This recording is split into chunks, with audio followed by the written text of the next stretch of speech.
Hello everyone, আসসালামু আলাইকুম। আশা করি সবাই ভালো আছেন। এই মুহূর্তে আপনার বাজেট যদি হয়ে থাকে 20,000 টাকা, তাহলে আজকে এই ভিডিওটি শুধুমাত্র আপনার জন্য। কারণ আজকে ভিডিওতে আমি কথা বলবো টপ 3 গেমিং স্মার্টফোন অ্যারাউন্ড 20,000 টাকা। তো রাইট নাও এই বাজেটের মধ্যে কিন্তু এই 3টি গেমিং ফোনই আপনাদের জন্য সেরা। এই 3টি ফোনের মধ্যে একটি কিন্তু খুবই স্পেশাল ফোন থাকছে, আর সেইটি আমি কিন্তু ভিডিওর শেষের দিকে দেখাবো, তাই ভিডিওটি সম্পূর্ণ কন্টিনিউ করার চেষ্টা করবেন। আজকের পজিশনে 3 নম্বর পজিশনে যে ফোনটি রয়েছে সেটি হচ্ছে রিয়েলমি ব্র্যান্ডের রিয়েলমি নার্জো 50। আপনাদের অনেকেরই পছন্দের একটি ফোন, আর এই সম্পর্কে কিন্তু আপনারা মোটামুটি সব কিছু জানেন, কেননা আমি কিন্তু বিগত বেশ কয়েকটা ভিডিওতে আমাদের এই ফোনটিকে সাজেস্ট করেছিলাম। এই ফোনটি সব থেকে ভালো লাগে এর প্রসেসরের কারণে। ফোনটিতে প্রসেসর হিসেবে থাকছে মিডিয়াটেকের হিলিও G96 চিপসেটটা পুরনো হলেও এর পারফরমেন্স কিন্তু এখনও পর্যন্ত দুর্দান্ত লেভেলের পাওয়া যায়। এই ফোনটি থেকে রিয়েল লাইফের যেমন কাজগুলো রয়েছে, হেভি টাচ, তাছাড়া পাশাপাশি গেমিংয়ের দিক থেকে চিন্তা করলে কিন্তু খুব ভালো পরিমাণে একটি গেমিং পারফরমেন্স আপনি এখান থেকে পেয়ে যাবেন।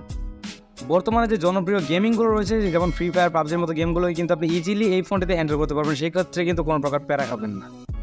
এরপর এই ফোনটির ডিসপ্লে সেকশনের দিকে আসলে পেয়ে যাবেন 6.6 ইঞ্চ সাইজের ফুল এইচডি প্লাস রেজলিউশনের IPS LCD প্যানেল। ডিসপ্লের কোয়ালিটি কিন্তু যথেষ্ট পরিমাণে ভালো ছিল, যেহেতু এখানে IPS LCD প্যানেল ব্যবহার করা হয়েছে, সেহেতু মোটামুটি কালার গ্রেডিয়েন্ট যথেষ্ট পরিমাণে ভালো পাবেন। কন্টেন্ট ওয়াচিং এক্সপিরিয়েন্সও কিন্তু মোটামুটি ভালো হবে। এরপর ক্যামেরা সেকশনে কথা বলতে গেলে রিয়েলমি নার্জো 50 রিয়ার সাইডে থাকছে ট্রিপল ক্যামেরা সেটআপ, যার মেন ক্যামেরাটি হচ্ছে 50 মেগাপিক্সেল, 2 মেগাপিক্সেল এবং 2 মেগাপিক্সেল। মেন যে ক্যামেরা সেটি আসলে কাজের, আর বাকি দুটো হচ্ছে ইউজলেস। মেন ক্যামেরার ছবি কোয়ালিটি কিন্তু মোটামুটি ভালো ছিল। যে প্রাইস সেগমেন্টে পাওয়া যাচ্ছে 18-19 হাজার টাকায়, সেই অনুযায়ী বিবেচনা করতে গেলে এটিকে কিন্তু আমরা ডিসেন্ট লেভেলের বলতে পারি। আর ফ্রন্ট ফেসিং ক্যামেরার কথা বলতে গেলে এখানে আপনারা 16 মেগাপিক্সেল সেলফি ক্যামেরা পেয়ে যাবেন, যার ফটো কোয়ালিটি যথেষ্ট পরিমাণে ভালো ছিল। এরপর এই ফোনটি ব্যাটারি সেকশনের কথা বলতে গেলে এখানে পেয়ে যাবেন 5000 mAh একটি ব্যাটারি, এবং ব্যাটারিকে চার্জ করার জন্য বক্সের সাথে পেয়ে যাচ্ছেন 33 ওয়াটের একটি ফাস্ট চার্জার। সো মোটামুটি এই ছিল এই ফোনটির মোটামুটি কনফিগারেশন। যদি আপনার কাছে এই প্রাইস সেগমেন্টের মধ্যে এই ফোনটিকে ভালো লেগে থাকে, তাহলে চাইলে কিন্তু আপনারা এই ফোনটির দিকে যেতে পারেন। এটি মোটামুটি গেমিংদের জন্য ভালো হবে, পাশাপাশি ডে লাইটের কাজগুলো কিন্তু ইজিলি হ্যান্ডেল করতে পারবেন। এরপর আমরা যে ফোনটির কথা বলবো, অর্থাৎ 2 নম্বর পজিশনের আমাদের যে ফোনটি রয়েছে সেটি হচ্ছে রিয়েলমি ব্র্যান্ডের একটি ফোন, রিয়েলমি 10। রিয়েলমি 10 এই ফোনটিও কিন্তু আপনি এই মুহূর্তে 20,000 টাকার নিচে পেয়ে যাবেন 4GB প্লাস 128GB। তবে 8GB প্লাস 128GB ভেরিয়েন্টের প্রাইস কিন্তু 20 থেকে 21,000 টাকার মধ্যে। যদি আপনাদের প্রাইস সেগমেন্ট 21,000 টাকার মোটামুটি হয়ে যায়, তাহলে আমি আপনাদেরকে সাজেস্ট করবো 8GB প্লাস 128GB ভেরিয়েন্টটাকে নেওয়ার জন্য। সেই ক্ষেত্রে আপনি পারফরমেন্সটা কিন্তু বেস ভেরিয়েন্টের তুলনায় একটু বেটার পাবেন। ওকে, এবার আসা যাক ফোনটির কনফিগারেশনের দিকে। ফোনটির ডিসপ্লে সেকশনে কথা বলতে গেলে এখানে আপনারা পেয়ে যাবেন 6.4 ইঞ্চ সাইজের একটি সুপার অ্যামোলেড ডিসপ্লে কোয়ালিটি কিন্তু মোটামুটি ভালো ছিল।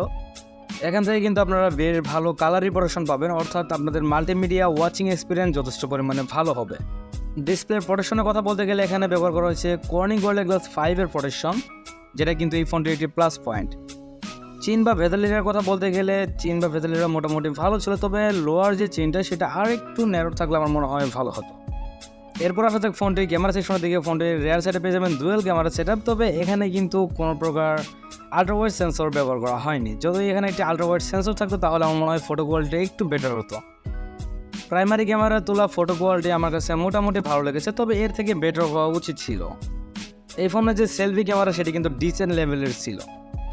ওকে, এরপর যদি আমরা এই ফোনটির ব্যাটারি ব্যাকআপ নিয়ে কথা বলতে চাই, তাহলে এখানে কিন্তু পেয়ে যাবেন 5000 mAh একটি ব্যাটারি ব্যাকআপ, যেটিকে কিন্তু চার্জ করার জন্য পেয়ে যাবেন বক্সের সাথে 33 ওয়াটের একটি ফাস্ট চার্জার। সব থেকে ইন্টারেস্টিং যে বিষয় সেটা হচ্ছে রিয়েলমি 10 কিন্তু ব্যাটারি ব্যাকআপ জাস্ট অসাধারণ। আপনি বেসিক কাজগুলো করেও কিন্তু প্রায় 1.5 দিনের মতো ব্যাটারি ব্যাকআপ পেয়ে যাবেন, আর যদি হেভি টাস্কও করেন সেই ক্ষেত্রে কিন্তু প্রায় 1 দিনের মতো এই ফোনটি থেকে SOT পেয়ে যাবেন।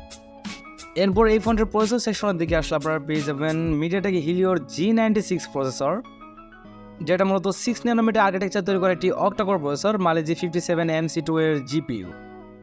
G96 প্রসেসরটি কিন্তু পাওয়ার এফিশিয়েন্ট প্রসেসর, এখান থেকে এর জন্য কিন্তু আপনি ব্যাটারি ব্যাকআপটা একটু বেশি পাবেন।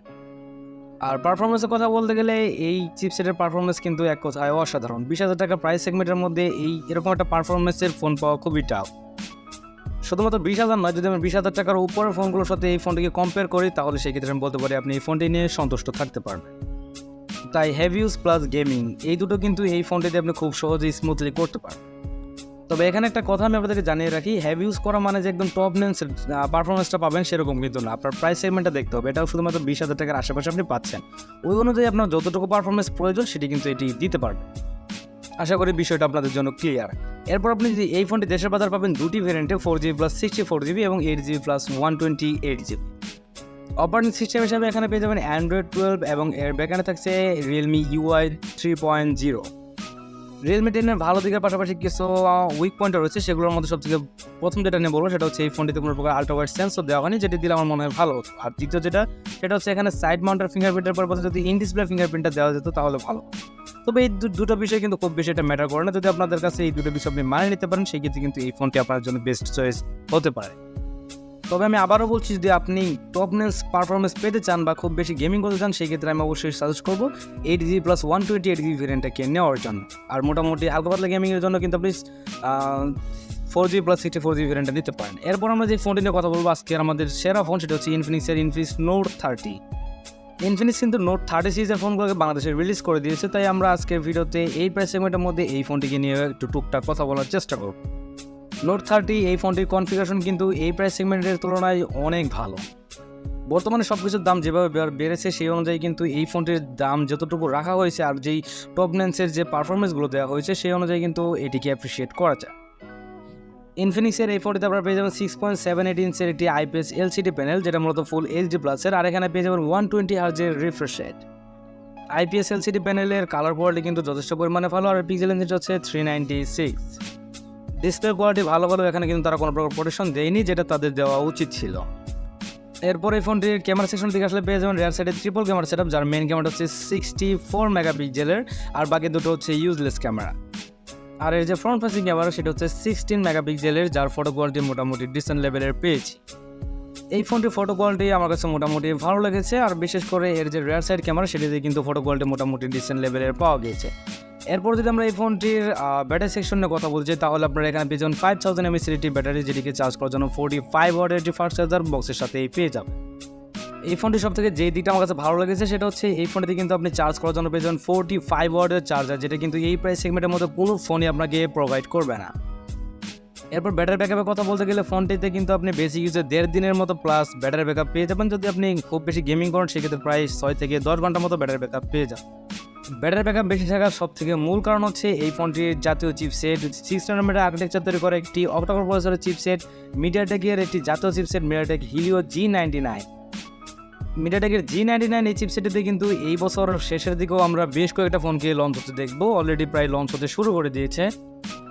সো সব দিক বিবেচনা করে আমরা বলতে পারি এই চিপসেটটি কিন্তু এই প্রাইস সেগমেন্টের মধ্যে সেরা একটি চিপসেট, আর এটি দিয়ে কিন্তু খুব ভালো পরিমাণে আপনি গেমিং থেকে শুরু করে হাই গ্রাফিক্সের কাজগুলোকে ইজিলি হ্যান্ডেল করতে পারবেন। সেক্ষেত্রে কোনো প্রকার ল্যাগ অথবা ফ্রেম ইস্যু আপনার চোখের সামনে পড়বে না। ফোনটি আপনি দেশের বাজারে 8GB প্লাস 128GB এই একটি ভেরিয়েন্টে অ্যাভেলেবেল পেয়ে যাবেন। ফোনটির অপারেটিং সিস্টেমে থাকছে অ্যান্ড্রয়েড 13 এবং যার ব্যাকএন্ডে থাকছে ইনফিনিক্স XOS। এবার কথা বলা যাক এই ফোনটির প্রাইস সেগমেন্ট নিয়ে। ফোনটির বেস ভেরিয়েন্টের প্রাইস ধরা হয়েছে বাংলাদেশের বাজারে 18,999 টাকা, অর্থাৎ 19,000 টাকা থেকে 1 টাকা কম। এখন কনফিগারেশনের দিক থেকে যদি আমরা এর প্রাইস সেগমেন্টে বিবেচনা করি তাহলে অবশ্যই বলা যায় এটি একটি ভালো প্রাইসে লঞ্চ হয়েছে। তবে আমার মতে এই ফোনে কিন্তু কিছু ইমপ্রুভমেন্ট করার প্রয়োজন ছিল, যেমন এর রেয়ারে কিন্তু একটি আল্ট্রা ওয়াইড সেন্সর তারা দিতে পারতো, আর পাশাপাশি কিন্তু এখানে তারা ডিসপ্লেতে একটি প্রোটেকশন ইউজ করতে পারতো। আর ডিসপ্লেটা যদি IPS এর পরিবর্তে অ্যামোলেড প্যানেল হতো তাহলে একটু বেশি ভালো হতো। আর সর্বশেষ যে বিষয়টি নিয়ে কথা বলবো সেটা হচ্ছে ইনফিনিক্সের যে নিজস্ব অ্যাক্সেস রয়েছে সেটি কিন্তু ইমপ্রুভমেন্ট করা প্রয়োজন, যাতে করে ইউজাররা খুব ভালো পরিমাণে এক্সপিরিয়েন্স অর্জন করতে পারে।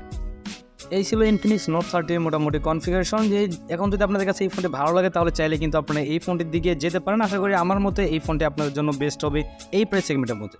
তো অবশ্যই যারা ভিডিওটি ইউটিউব থেকে দেখছেন অবশ্যই চ্যানেলটিকে সাবস্ক্রাইব করে দেবেন, আর যারা ফেসবুক পেজ থেকে দেখছেন তারা পেজটিকে ফলো করে দেবেন। ধন্যবাদ সবাইকে, ভালো থাকবেন, সুস্থ থাকবেন, দেখা হবে অন্য কোনো দিন অন্য কোনো ভিডিওতে। আসসালামু আলাইকুম।